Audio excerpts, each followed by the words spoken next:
Ladies and gentlemen, welcome to the SHW F1 podcast. For those of you just joining us, the SHW is our funny way of working in the red, white, and blue dumb American aspect to soft, hard, and wet tires. That's just to bring everybody up to speed because I like doing it. I'm Tom Delicati here with my underinformed American buddies, Brady King and John White. I believe I'm going by the Beast now. Yes. I'm sorry, yes. Henceforth, no longer Dr. King, it's Beast. It's like the Mountain from Game of Thrones. He's got the hair for it, so it kind of works. He's just Beast now. Beast. Well, we all watched the race this weekend, and some interesting sports takes to talk about from this. And then we have a significant discussion around the Rookie Duty Award. Who was the dude this weekend out of our crop of rookies? But before we can do any of that, a tradition that is unlike any other, it's our 15-second race reviews. And guys, I have some big news when it comes to the 15-second race reviews. Okay. The big news is that we do these in the order in which we stand in our championship points. Uh-oh. And for the last, I would say, 7 or 8 races, Brady has gone first because he's been in third place. I think it's Poor been more Brady. than that. Yeah, it's been like It's the been a whole while. season. Well, I've got big news. Thanks to Brady scoring his three-pointer that we all gave up arguing on last week, We did, because he just beat Son of us a into gun. submission, and we allowed him to take the Albon P7 three-pointer, which does not seem that far-fetched. Can I say, though, he did just sneak in, right? This is true. This is true. It was like the three-pointer that just kind of rolled around and around. And I around. It believe was what it was Brady circling the toilet bowl for a while there. doesn't matter. Yeah, Brady got his three-pointer. Brady also got Hooray. 7 out of his 10 top 5, bottom 5 That's picks. the real Ooh. news here.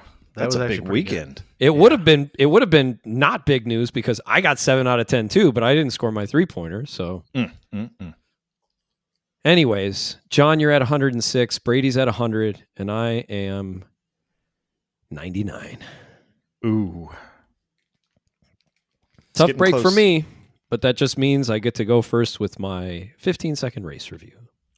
All right. I started the race and made it to lap 11 when they settled in. I went to microwave some breakfast, and when I came back, they were on lap 28. I went to the bathroom around lap 39 because I had to make a poopy in the potty, and then when I came back, the race was over. Did you not hear that this was the fastest race in F1 history? This is huge news. A poopy in the potty, huh? I had to make a poopy. Yeah. Brady, you're up next. All right, let's do it. Benvenuti a Monza, dove la felicità Regina Max e Espata corsa quello Forza Ferrari. Carlos C. Gira, Behrman, a Bear Oh, God, the rails are coming off here. Where was I? Oh, yeah, Forza Ferrari. Yeah. I like the Italian attempt there. I tried. You didn't really do enough lost. finger wagging to. So I really wrote get in. this and I was like, look, I'm gonna write You got to about write 15 it seconds. phonetically. Yeah, well, I'm gonna write it. I'm gonna go and translate it, and then I translate it, and I'm like, these words don't look anything like what I wrote. How do I pronounce all this? A for effort, but it really trailed off there. Yeah, it was faster than I thought too. Oh Lord. A boobity boppity, a bibbity boopity. Should have grown a mustache for that. You should have. That definitely would have worked. All right, John. As per usual, you're last on these. Look up in the sky. I mean, the track. It's a bird. It's a plane. It's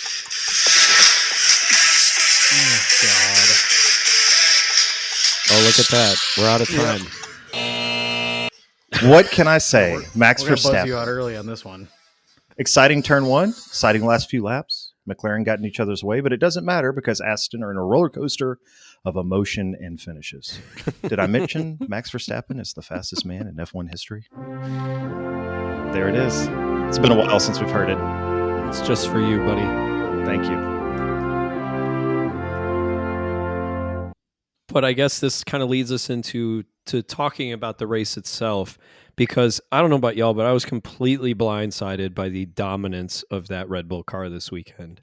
I think everyone except for Max was completely surprised, and maybe even Max, because he had said previously we're not going to win another race this season, and clearly he was not right in that.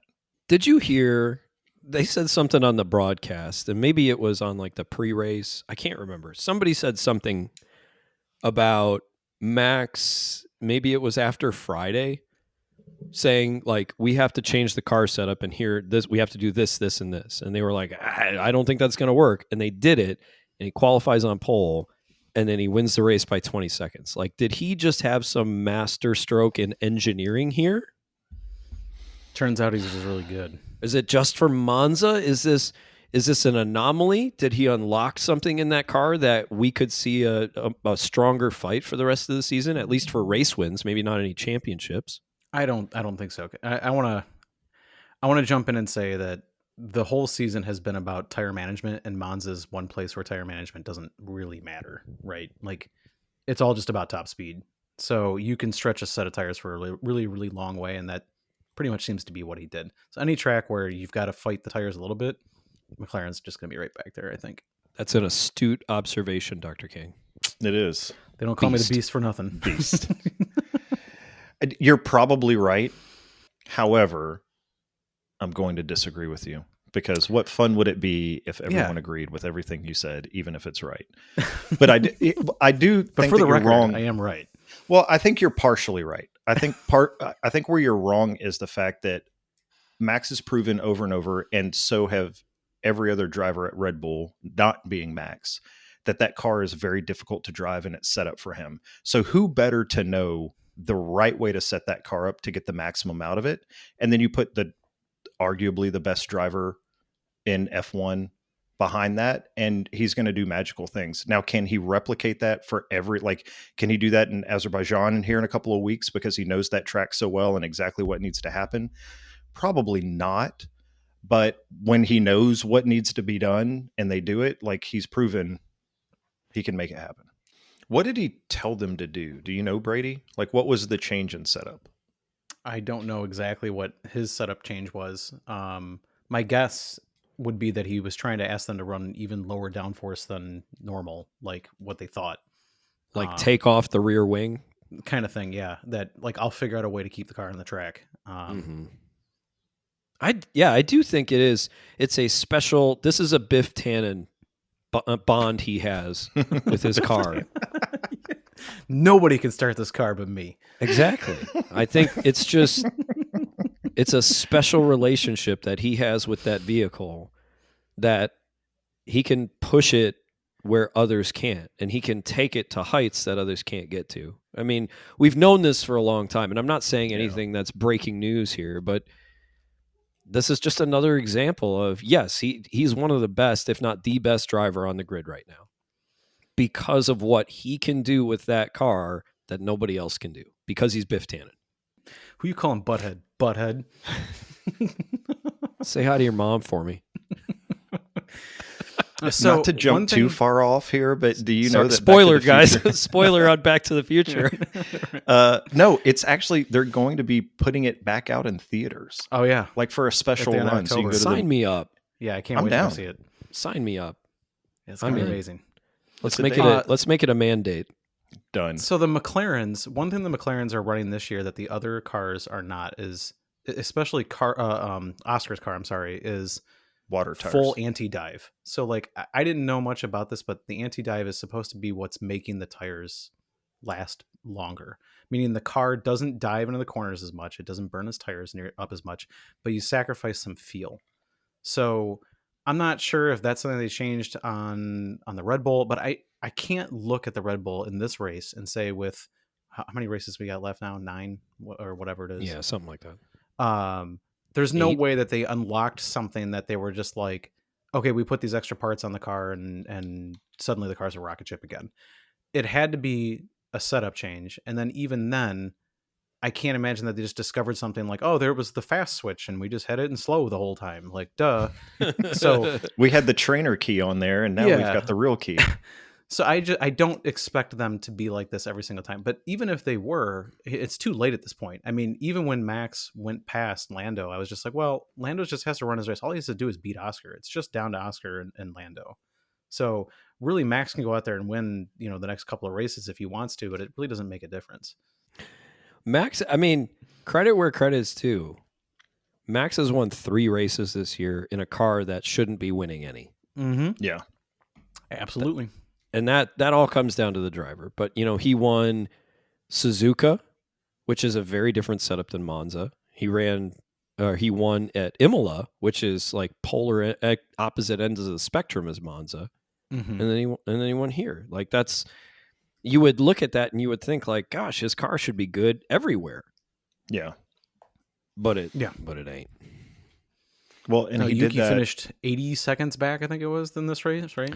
I thought you were going to say he finished 80th. I'm like, Yeah. oh gosh, that's That's pretty close. pretty big miss there. Yeah, I feel bad for Yuki. He doesn't seem to have the same, and I would say Liam doesn't when he was in there for those 2 races. Neither one of them really were held to the same standard that Sergio Perez was. And I'm not saying that Sergio would be finishing a whole lot better than 18th right now, but we dogpiled on Checo. And Dude, did we? And sure did. I would say not even just us. I would just say the world dogpiled on Checo because it's like, well, Max is doing these wonderful things. Maybe it's because now they do seem a little more like outliers. Like Max, he's competitive every week, like top 5, but he is not close to winning every race. The simple fact that he has won 3 is a testament to his ability. But if Checo was on this team this year, would we still be dogpiling him? Or would we give him the grace that Yuki is getting? No. I'm going to defend our dogpiling a little bit, though. Like, when we were all over him, Max's car was better, right? He was winning more, and he was, like, near the top more solidly. This year, even when we see Max struggling just a little bit here, struggling against the McLarens, it becomes more obvious that the car is just not what it was. So my guess is that Checo would just be struggling even more. Well, and I think if that were the case and Checo were still on the team, we'd still be dogpiling him because he wouldn't be performing to the same level. But you don't know what you've got until it's gone, right? I like that song, but having seen 2 other drivers go in a Red Bull and absolutely fail, now we're like, well, hell, I kind of would like to have Checo back. Like we made a bad decision here. But in the then and now, it's like, well, he sucks. Go get somebody else because anyone else could do better. And I won't speak for everyone. I was wrong. I'd love to have Checo back, but that's not going to happen. Brady, what was your most interesting sports take from this weekend? Okay, I want to call out what happened between Carlos and Ali Behrman. Okay, so we went off a little bit last week about how Carlos kind of got screwed and he got the penalty and he had that great radio message of, wait, I got a penalty? You're joking, right? And then the stewards wouldn't meet with him? And the stewards wouldn't meet with him. Okay, so then this week, I keep looking back at the video where him and Ali came together and I can't see how this is Ali's fault whatsoever. They're both going into the corner. It's very clear that Ali's by his side. And he just turns directly into him. And it was like the stewards looked at what happened last week and they're like, well, we kind of screwed him, so let's just give it to Ali this time. And I can't figure out. I don't understand anymore where the penalties are coming from in situations like this. We can argue around the number, like the edges, there's little things that you could say, this maybe deserves a penalty, this doesn't deserve a penalty. This seems so clear to me. The guy is there, you turned into him. I don't understand how we blame Baron for that. And it's starting to just bug me because I know they're near the back in this case, but like, are we serious about this? Is F1 a serious sport? Are we not just doling out penalties because, like, I don't know what to take away from this. You know what I've come to realize about the penalties is, so none of us have been watching F1 for too terribly long. Not nearly as long as we've watched other sports, right? So like in America, we've grown up watching primarily like football and baseball. Those are the 2 big sports. this to me is just like, it's the reaffirmation of human error in sports. And we see it all the time. Like what ref got that call wrong? Oh, that was a ball and it should have been a strike, and it's clear as day and everybody sees it. But in the then and now, it's not. The difference in this is the refs and the umpires in, let's say, football and baseball are making calls immediately. And although they can be challenged, and sometimes there's video review that has made things a little bit better, like they still get it wrong. But the stewards have the entire rest of the race to figure out. Like, it's not like a gun is not to their head and they have to go like, I need a decision in 15 seconds. Like, no, they have plenty and of how time. many times have they taken their sweet time and handed out a penalty like 10 laps later or 15 laps later or after the race? Like, and but in fairness, we have complained then too. It's like, guys, you should be able to come up with a decision quicker than this. Well, even when they get it wrong, I mean, just ask Lewis Hamilton, right? Like, I could have given it to him in the race. They gave it to him after the race. So now he kills my 3-pointer. So we watch F1 now in this era, and we didn't watch it like in the past. And I don't know how often they made this mistake in the past. So is this just like traveling in basketball where it's a mistake they're just going to always make? And it's not like we're not even really attempting to clean it up. It just is what it is. So you're asking, like, is the world immune to F1 stewards being idiots? Yeah, it's basically just going to be every week, and deal with it. They're just going to screw it up. Yeah. I think probably so. If it's a basketball question, I'm out because I hate basketball. So it's falling on deaf ears. What a French sport.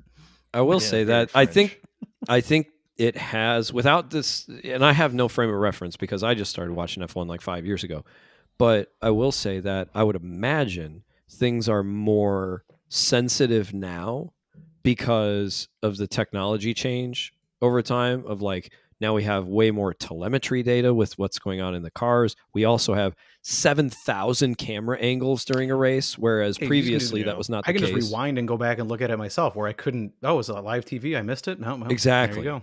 Exactly. Now, That's we fair. are all armchair analysts of every single thing, and that wasn't the case before. Very true. Yeah. Let's. Well, at least it gives us something to talk about. Yeah.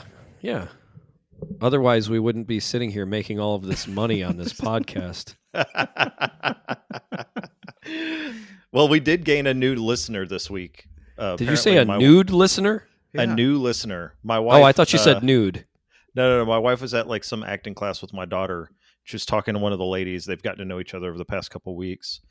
And she said Bree had mentioned something about the podcast. And the lady was like, oh, podcast? What kind of podcast? And my wife was like, oh, it's F1. And she's like, oh, my husband loves F1. What's it called? And she's like, I don't know, like hard and wet and soft.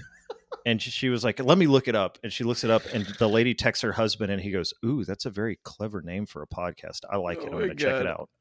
So if we get a new DFW listener, yeah. She's like, I don't know. Apparently they talked about Happy Gilmore one time. I don't know what that has to do with F1. I was like, everything.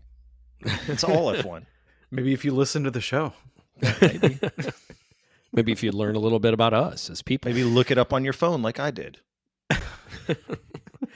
All right, let's take a quick break. We'll come back and we'll talk about my most interesting sports take from the weekend. And then we got rookie duty time. Mm-hmm.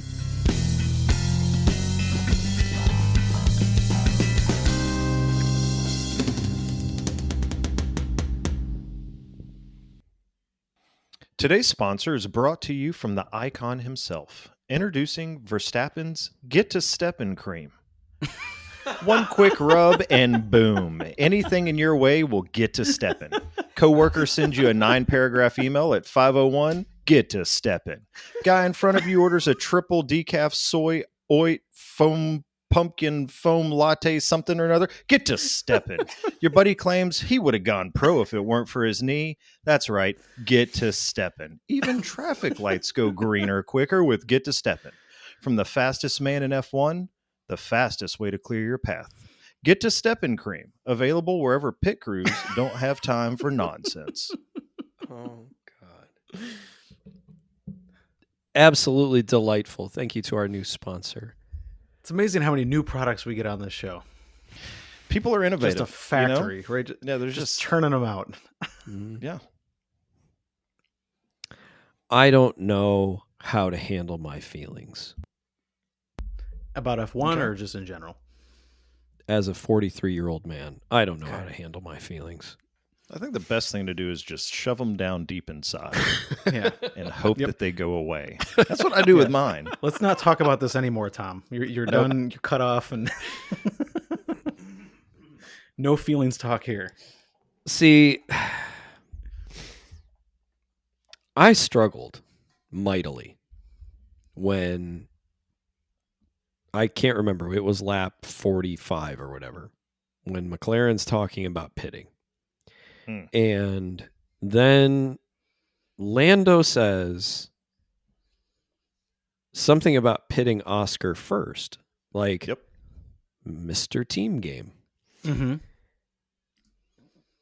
Commendable, right? Commendable. We're a team. I'm ahead. I've done my work this race. If he needs to defend against Leclerc, who's getting closer, by all means, make sure that he's covered. Undercut and let's go. Yes, but don't undercut me. Mm-hmm. And then my feelings really started to change when he had a 5.9 second pit stop. And then Lando loses track position because he had a slow pit stop. So there is there's a compounding effect to these decisions. Why is he offering for Oscar to take the preferred pit stop? They have, if Ferrari was 10 points away from them in the Constructors' Championship, I get this conversation. Ferrari is 375 points or however many it is behind them in the Constructors' Championship. Who gives a flying F about Charles Leclerc being close to him, let alone overtaking him on track? Lando takes the first pit stop, goes out there, finishes second, end of story. But instead, now we have this thing to talk about where he loses track position because of the pit stop that was slow, not his control. I get that. Yeah. But now we are ruffling Oscar's feathers because he's like, we've talked about this. Slow pit stops are part of racing. I don't understand why you want me to swap positions. And now it's like, it's Hungary from last year all over again when Lando was driving away from Oscar. And Oscar's like, I led him this whole race. Like, we did the pit stops because you wanted him to do them this way. And now you can't penalize me for it. So initially my reaction was like, okay, the fair thing to do is Lando gets the position back because he outqualified him. He led him the entire race. This shouldn't be a big deal. But because of how it was handled, I'm feeling very torn. Well, I mean, can we go back to qualifying where he wouldn't have even made it into Q2 if it wasn't for the tow? Like, this is the blessing and the curse of McLaren. And that is they are a team first team. They are not a driver first team. They are a team first team. And everything that they've always done is how do we put the team first and how are we fair? And fair always overcomes feelings, even when it doesn't make any sense. To me, this is just basic McLaren. This is how they operate. This is how they're going to continue to operate. And for every other team on the grid, it would rip them apart. But for McLaren, even in this, it still works. I'm with Tom. With you too, John. I don't know how to feel about this.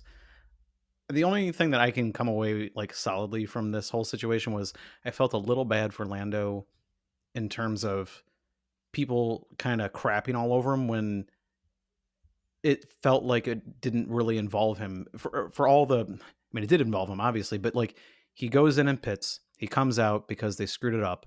And then they get on the radio and they say, hey, we're going to swap the cars back around. He wasn't on the radio begging for it. We spent some time last week talking about how he seemed to be just resigned to his own fate. And the team says, no, we're going to swap him around. And then everyone's like, oh God, here we go again. Now, granted, I don't have all of the radio. So maybe he was on the radio before they put it on TV to say, I think I deserve that position back and all this. I didn't hear any of that. I don't think that he deserved any hate that he got for this. Should they have swapped it around? That's another story. I don't know. Some people say yes, some people say no, but people seem to be really upset at Lando, and I don't really know what else he could have done here. Like, he didn't do anything wrong. And that just sucks. It sucks because it just like you said, it takes good racing away and just turns it into something that now we have to sit here and talk about. Yeah, I don't think Lando is completely blameless here. I still think that why would he even offer the suggestion of Oscar taking the stop first? Yeah, I don't. I mean, that's the funny thing. So put Max in the same situation. Hell no, Max. No, that's not fair. Like, it's just don't put Max in not that happening. Position. Put someone else. Well, I'm just saying, like, Okay. put George, like, because Max won't do that for anyone. Max will tell you, I've told you before, we're not doing this. I don't want to talk about it again. Like, literally, that was his radio message. No, understood. So let's come at it from another direction though. So again, we only get bits and pieces here, right? Like, we are not in every conversation. We don't hear all the conversations. I don't talk to Lando, when it's not a race day, so I don't know what's in his head all the time. But maybe we'll call him here in the next segment. Yeah, let's get him on the phone. We'll see what he has to say, right? But can anybody do a fake Lando? Come on board. Let's go. Taken for what it's worth, for what he has said, all the other drivers are they're killers. They're total dogs when it comes to on the track. I'm going to do what I need to do to win. And in this situation, he seems to be playing the team game, and yet we crap on him anyway. If anything, I want to take a step back and just be like, good for you for playing like the team game. Good for McLaren for trying to like make things fair. Like, that's fine. Like, you can be just people and be good people about it if that's what you feel is fair. We don't have to just like go for the throat every single time. So I don't know. I don't particularly have a problem with it. And maybe that's what's bugging me, is that it didn't feel like Lando went out there and did anything wrong and people were crapping on him, even though he was doing like the Mr. Rogers thing, just being nice to everybody, Well, so, he's not a killer. Lando's never been a killer. No, and that's why he's probably not going to win the championship. But but that's the thing, is I feel like I want to celebrate the part that I feel like he did right. Like, the championship doesn't mean anything to me other than just as a fan. Like, I don't get anything out of it. I'm not winning any money if Lando wins. I'm not winning any money if Oscar wins. So if Lando goes out and does something that like warms the cockles, then let's celebrate that.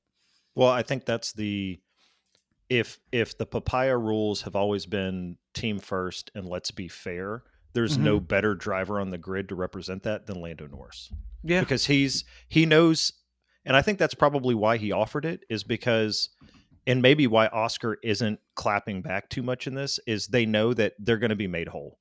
Like, they know when the position or the opportunity presents itself for it to be made right for them, it's going to be made right. So just do what the team says, do the right thing. And in the end, Oscar, you're probably still going to win. Lando, you're probably still going to get second. And McLaren's definitely going to win constructors. And everybody's happy. And just to tie a bow on this, if this happens once a year, like it happened in Hungary last year, and it hasn't happened to a degree that we're talking about until today.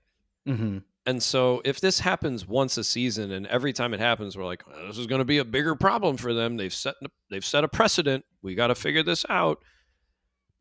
It's still not technically really affecting any ultimate outcome. Yep. And so until it starts, and it could have, I mean, if they would have been closer on points, if they were only 9 points apart and then they switch them like this, I think we're having a different discussion. But when it's 34 points and now it's down to 31, okay, whatever. Yeah, I'm with you. So it's rookie duty time, guys. Mm-hmm. And love a good duty.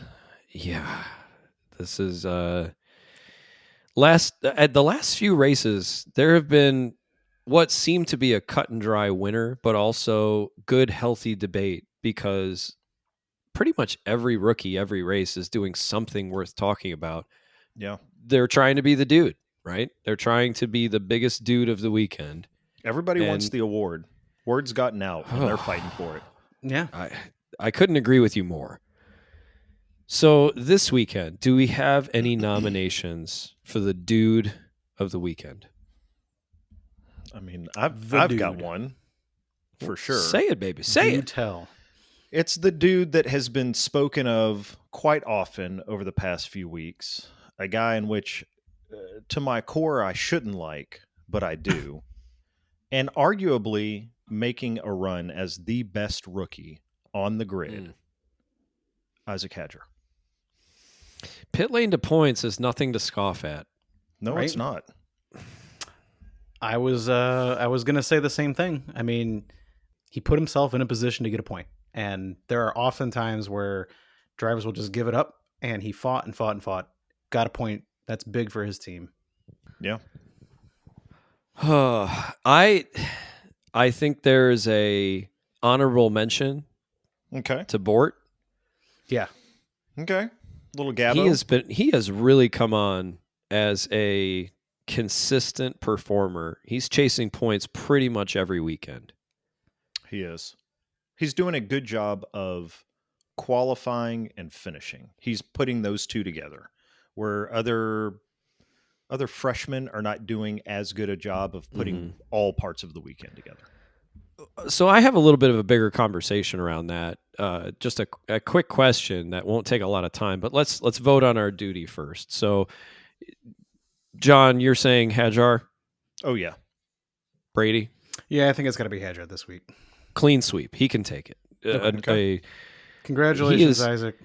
He is running away with the rookie duty awards from the weekends. He Yeah. is far and away the leader in the clubhouse with the number of trophies he has in his stable right now. He's getting it. Stacking up them duties. But the bigger question I have, and this goes back to my own lack of experience. You know, we started the year with 6 rookies, and that is a huge number of rookies that really doesn't happen very often. I compare this, let's look at these 6 guys and compare them. Just think about, like, when you look at this list of names, who on this list doesn't look like or doesn't give you the impression that they belong in F1? And the only people I can come back to are the 2 guys who drove for Alpine this year, Colapinto and Doohan, because and it's more because of the car than it is them. Like, we had the body of work from Colapinto from last year, and he looked like he belonged. And that's why he took over for Doohan this year. And unfortunately, it's just a terrible racing car. Yeah. But when I compare this group of names of who looks like they belong versus who doesn't look like they belong, it's a really hard conversation. But when you think back, hold on. When you think back, like Logan Sargent, Nick DeVries, Nikita Mazepin, Mick Schumacher, and those other guys who lasted a year, maybe 2 years, I don't feel like they ever looked like they belong. Like, it was such an uphill climb for those guys. And maybe it was a terrible car during that time for them too, just like it is with Colapinto and Doohan. But when I compare these young kids who are driving right now, and even some of the older rookies who are in this group, compared to that group of Sargent, DeVries, Mazepin, those guys, it's night and day. Do you think it's because we have so many younger drivers? Like, if you only have one young guy and you have a bunch of guys that are established and you're learning on the job, it's harder to compete against those guys. Whereas now we got 6 actual rookies and, arguably 3 or 4 more that are like on the cusp. So does that mean that everybody's competing so you have the ability to sort of like move up and down and not feel like you're on the outs, like you're not just getting lapped by everybody? I would say that if there were more teams that had 2 rookies on them, but like the clearest way to see if a rookie's doing well is compare him to his teammate, right? So like we look at Alpine and they've got the worst car on the grid for sure, but like the 2 rookies that seem to be doing really well are from Sauber and Racing Bull, and like both of those cars are not really great cars, yet they continue to make them perform. And like and that's why you had mentioned something earlier about the car, Tom, or at least about Alpine. And I look at this and I'm like, we were really high on Kimi in the beginning of the season, but I think part of why Kimi was doing so well is because he's in a Mercedes. Like, I don't think Kimi is as good as we think he is. I just think he has a better car. I think our friends from... I think he's raw. I think he's just way more raw than the other guys, personally. I mean, he definitely is more raw, but I think like just pure talent and what we're seeing in this season, like we're getting more out of Sauber and Racing Bulls RBs than we are out of like consistently out of Kimmy and Mercedes. Like, so I'm wondering if those two guys are a little bit better than we think they are, and Kimmy's not quite as good as we think he is. I think you could be very right there. I think the interesting thing for me personally is the talent evaluators who are out there who find the right guys to put in these seats. Because when we found out that it was going to be like Gabriel Bortoleto and Isaac Hadjar and two of the guys who are really making waves right now as rookies, a lot of people were scratching their heads like, I can't believe they passed over so and so, or what about this guy who was F2 champion, and the reserve driver at Aston Martin. I don't remember his name off the top of my head. I just had it, but now it's gone. Who's the reserve driver at Aston? Oh, you're gonna put me on the spot. Lawrence Stroll. It's just a stack of money with Mickey Mouse gloves attached to it. Felipe Drugovich. There we go. Drugovich has been the reserve driver there for years, and everybody's like, when's he going to get his shot to actually be in a car? You've got people like Valtteri Bottas, who was passed over for these guys. It's just, it's really interesting how the talent evaluators are finding these guys from F2 and in some cases F3 or however deep they are on the bench. They might be down in, the midfield of F2, and we're like, I think he's our guy. Well, not and just they bring him up. Putting him in there. And he does well. I was going to say they're succeeding because going into this year, it was, okay, so you got Kimi in a Mercedes, you got Liam in a Red Bull, and then you got Ali. I mean, he's going into a Haas, but he has actual proven success already in F1, and yet the standouts seem to be Gabo and Isaac. So, I mean, it's just a really good crop of rookie racers. And I mean, especially after we're so hard on Isaac with the opening race and the rain crashing out in the formation lap and it just all the crap he went through, and then he comes back and the guy's a killer. I'm really impressed with Isaac. Very him and Gabo. I find myself every week now I don't want to call him Bort anymore. He's Gabo, right? You've earned that nickname already, so no longer Bort. No longer Bort. I mean, these guys are just consistently scoring, and I mean, don't get me wrong, Bortoleto he's still pretty far down in terms of the Drivers' Championship points-wise, but we have to remember just how bad that Sauber is, what was at the beginning of the season. Yeah, and I mean, he's being compared to Nico Hülkenberg, right? Like, obviously, Nico's going to come in and do a better job than Gabo is off the start, but he's starting to make the points up. Right. So if you take away the podium that Nico had, if you just take away the podium as if he didn't exist in that race, they're 4 points apart, Nico and Bortoleto. Yeah, so it's not that. I mean, it's like 37-18 or 37-17 right now. Yeah, so you take that away, and it's 4 points. That's pretty good. Yeah, it's very impressive. Good. I mean, Bortoleto and Behrman are both beating Carlos Sainz and Yuki Tsunoda on points this year. Man, that Red Bull sucks. And Lawson is beating him. Yeah, this is true. It's really impressive what these guys are doing, and maybe it is just the last year of a regulation set where the cars are just a little more even, especially in the midfield. We know it's been very tight, whereas in years past there has been a little more of a distance between the ability of all those cars. But either way, again, when I compare them back to the guys we've seen, Latifi, the guys we've seen come and go over the years in the last 5-6 years, it is striking how different this group seems to be. Yeah, I look at these guys and how they're performing, and then I look at veterans that have made some moves. And we talked about it earlier because of the wreck, but I look at Carlos this season in Williams with 16 points. And how good Carlos is because we've seen him in Ferrari, but he is getting reamed by everyone. Even his own teammate is at 70 points right now. And it's man, what what a wild, wacky season to see these rookies do so well, and then some people that you thought were going to do well, mainly Carlos and Lewis. Although it's hard to rag on Lewis too terribly much right now, but like, I don't know, man. It's exciting. My whole point is that congratulations, even though Hajar wins the duty this weekend, it is so much fun to have all of these guys, at least 2/3 of them are in the conversation for rookie of the week every week. Yeah. And that's a lot of fun for me. It would be no fun if we just knew who's going to be the rookie duty every week, right? Well, it would suck if there was only one rookie on the grid. Exactly. We'd be like, well, you get it this week. Congratulations. No, next year it's just going to be 18th. the dude award. There's going to be somebody who just win the dude. So it's not driver of the day. No. Yeah. No. We're going to have to come up with some parameters around that. Like, what defines the dude? We'll figure this out. Yeah. We'll workshop this. We got all winter to make that happen. Don't worry about that. Can I mention one quick thing before we pop off for this evening that I thought was super interesting about this race? Go ahead, buddy. The first few laps, you talked about this in your 15-second race review, like the first 11 laps, and especially like the first 2 or 3 laps were really, really exciting.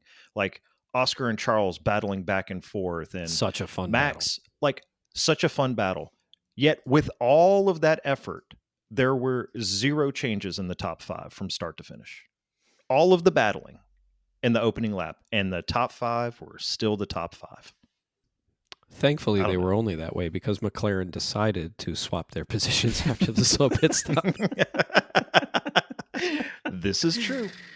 So thanks to the papaya rules, we all finished in the order we started in the top 5. Oh, gosh. Yeah, always fun little trivia from you there, John. I appreciate that. And I guess we will talk to you next week before Baku. Until then, thank you very much for listening.